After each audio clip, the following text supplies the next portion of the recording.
Hey, folks, if you've ever found yourself going to conference after conference or workshop after workshop, time and time again, or every year, it seems that you're going to the same event.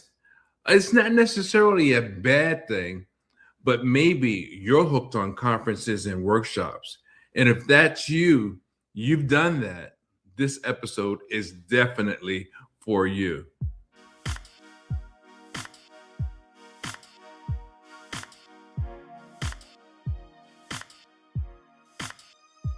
Hey, I'm Sir Charles Carey, and I want to talk to you about those of us that are, I call it, hooked on conferences and workshops. Here's the rub. The truth of the matter is that there's nothing wrong with elevating your level of consciousness. There's nothing wrong with becoming a better version of you. There's nothing wrong with learning or continued learning. But a lot of times, what happens, many of us, we go to these conferences and workshops, and either we listen to the same people or we even listen to different people speak about the same things, yet nothing happens. So you have to ask yourself at a point, what does that mean? When should the proverbial change take place? What's going to be the difference maker for you? And I must admit, I've gone to conference after conference. For me, mostly it was because of the speaker. If it was a renowned speaker, you want to go see Jim Rohn, or you want to go see Les Brown, or whomever the person was in a given topic, or that's known for doing a good presentation or keynote. And for me, when I came up from the multi-level marketing days through, just business in general, these are some of the people, or those two I named, are some of the people that I learned were really good presenters, and I wanted to learn from them and see what all the hoopla was about. And yes, they were worth their weight in gold. I just had to understand what I was doing. And I think the frenzy of it all was that I was excited, not just because they were good or I learned that they were good, but I was also excited. And I repeatedly went to these events because the people around me were excited, and the new people that were learning about them were excited to learn about them. But the bottom line is, why do we keep going? And I think it's fair to say that sometimes we're just unclear, because you might get caught up in the personality. Makes sense. If they've got a humorous spirit or overly energetic or a presentation style, that could be something that draws your attention. But you know what could happen? You might not get the message because you're looking at the antics.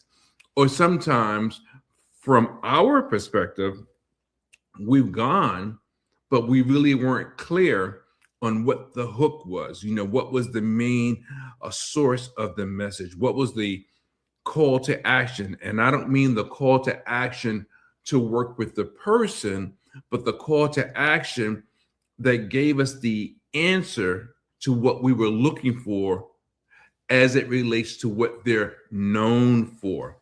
So that's sometimes the reason that we might get a little confused or turned around, or, we go back a second and possibly a third time. Now, if you're the presenter, let's keep it real. Many people have a following, and as you present a different topic, or you present a different angle or an updated version, or just because you have this style about you, your followers, they want to see you. And there's nothing wrong with that. So you, the one that's going to these conferences, you're going to these different workshops and things of that nature, you really want to get something out of it. So now, remember, you've gone multiple times and you've got a spiral notebook or a tablet, cell phone, whatever it is that you have, and you've taken all these notes, but do you review your notes? Have you listened to the recordings? And if you bought the presenter's information, have you gone through the information? And I can tell you honestly, some of the coaches and masterminds that I've been affiliated with, I still have the information because it is a great resource, but I have not gone through it on a continuous basis. Well, in my case, I'm fortunate that I've been practicing the things that I've learned from these people, doing keynotes, doing workshops, facilitating my own conferences, writing books. And I'm not saying that to impress you, but to impress upon you the benefit of utilizing the resources that we gain from these types of events. And there's nothing better, than to learn and to actually take advantage of what we've learned. And here's the thing: if you've got, this may make it a little easier for you, if you've got audio or video, man, when you're in the car, take a listen. If you're at home and you got some downtime and maybe you've had a rough week, or you're doing something in your normal capacity that you're really not dialed into, you're not excited about it, you don't love it, good time to drop that DVD in or listen to that CD. Or, maybe even if the person is on YouTube, go to YouTube and revisit their message. Now, you might say, Charles, didn't you just say, why am I going to the conference or the workshop time and time again? And now you're telling me to go watch them on YouTube.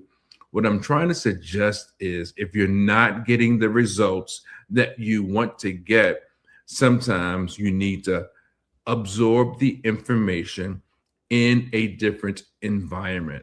Because if you absorb the information in a different environment, there's less distraction, less excitement about things that are happening around you, but you can zero in on the information that you want.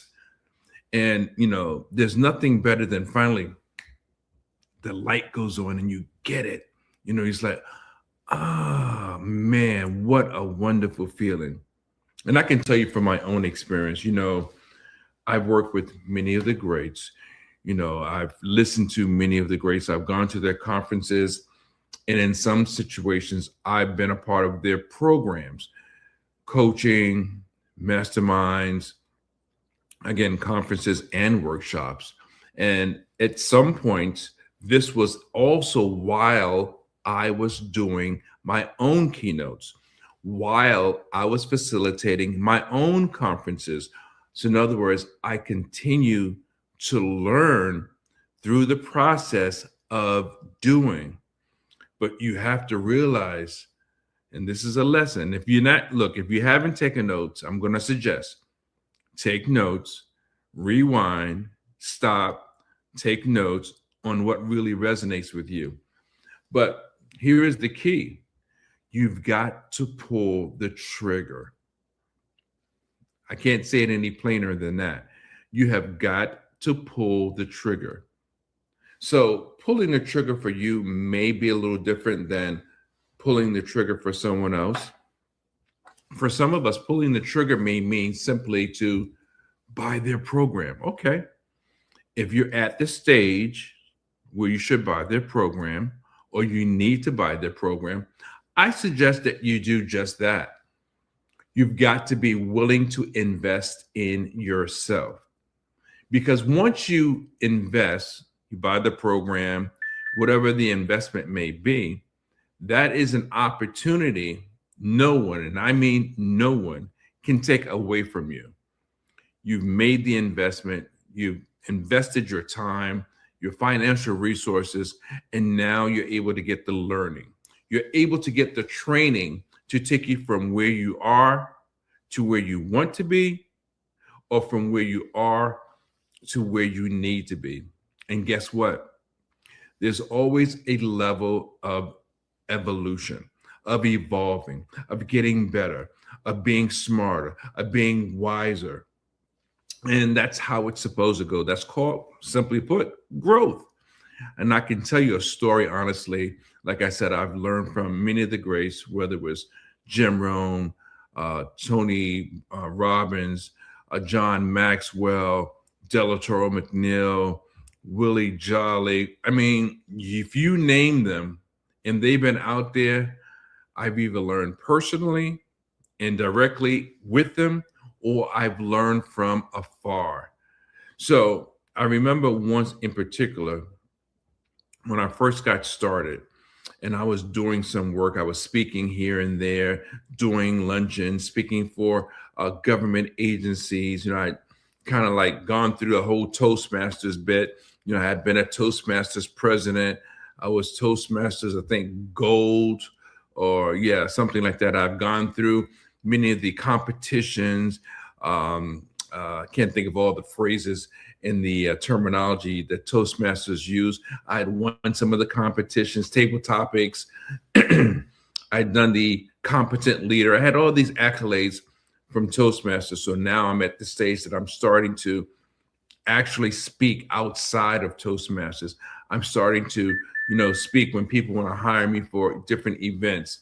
And it's working. I'm getting paid to speak here and speak there. I'm still speaking at schools and things of that nature. And then I started working with Dr. Jolly, Dr. Willie Jolly. And I remember specifically, I went to his boot camp here. I went to his boot camp there. I'm talking about DC, Maryland, Virginia, or if he was speaking somewhere, whether it was the Power Networking Conference, or if he was at Delatoro's Full Throttle Conference, wherever he was, I wanted to be there. And I made it my business to actually be there. And in the process, I was watching him like a hawk. If he moved left or right, I moved left or right. If he made a certain gesture, I made a gesture. And that was how I was learning. And it wasn't so much about mimicking, it was trying to get it right, trying to get it down. And I remember specifically one day at one of his events, he said to me, he looked at me because I think he felt it. I think he understood. He said, "Look, man, you got to just do it. You got to just do it." And I felt like, no, I don't want to be by myself. I want to keep learning. I want to do what you're doing, the way you're doing it. That's kind of how I felt. But I knew that he was right. And boy, was he right. Because as I continued to learn, as I continued to grow, as I continued to invest in myself, I started getting more and more opportunities. So it wasn't about me being hooked on conferences and workshops. It was about me really growing. However, I must admit, some of us, we go to conference after conference and we're not going with the right intentions. Yes, we're taking notes. Good thing. Yes, we're paying attention. Definitely a good thing. Yes, we're showing up. Yes, another good thing. But we're not able to decipher the information that's going to benefit us the best. And as I said in other videos, sometimes, just sometimes, we are prematurely buying stuff. Stop buying stuff until you know that you're ready to buy stuff or invest in yourself. And you're investing in yourself in a manner that really makes sense.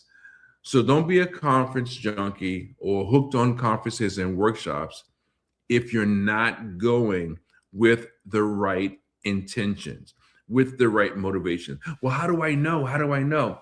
Well, sometimes you have to be your own worst enemy or your own best friend, depending on how you want to look at it.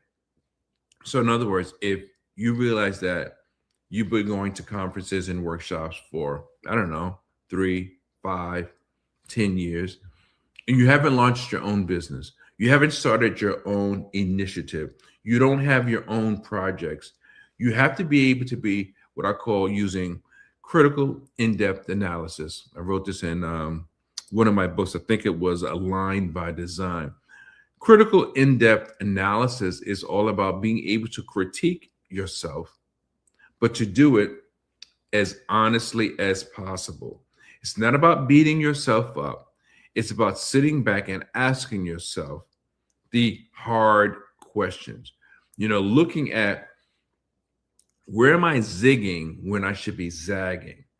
About really giving yourself the business as far as the overall, summary, the overall review, if you will, of where you are, so that the next time you go to a workshop or a conference and you gather the information, you know what you're looking for, you know what you want, you're willing to invest at a level in which you expect a return, and it makes sense for you, and you're gaining something from it, something that you can actively and actually apply to whatever it is you're doing.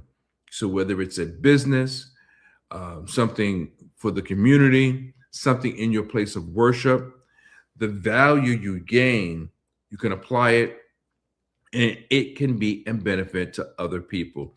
Now, I know everyone has their own thing that they're trying to do, and it really doesn't matter what you're trying to do. It's really about doing it in the best way possible with the best intentions. And it's also about doing it in a manner which not only you show up well and show up as a professional, but the people that you're doing it for, they also receive a benefit in that venture.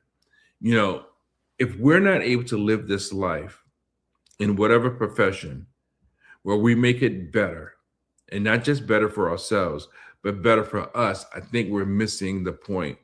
We're missing the point of it all, because it's supposed to be about showing up and showing up in the best light possible.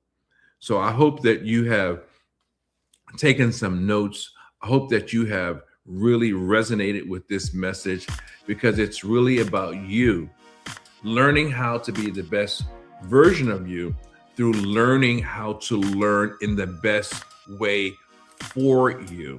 That's why I say, radiate the brain and change the game. And, you want to be a participant in your own rescue, because at the end of the day, those that are watching you and those that are following you, even though you may not know it, they're depending on you. So you have to be willing and able to live your best life.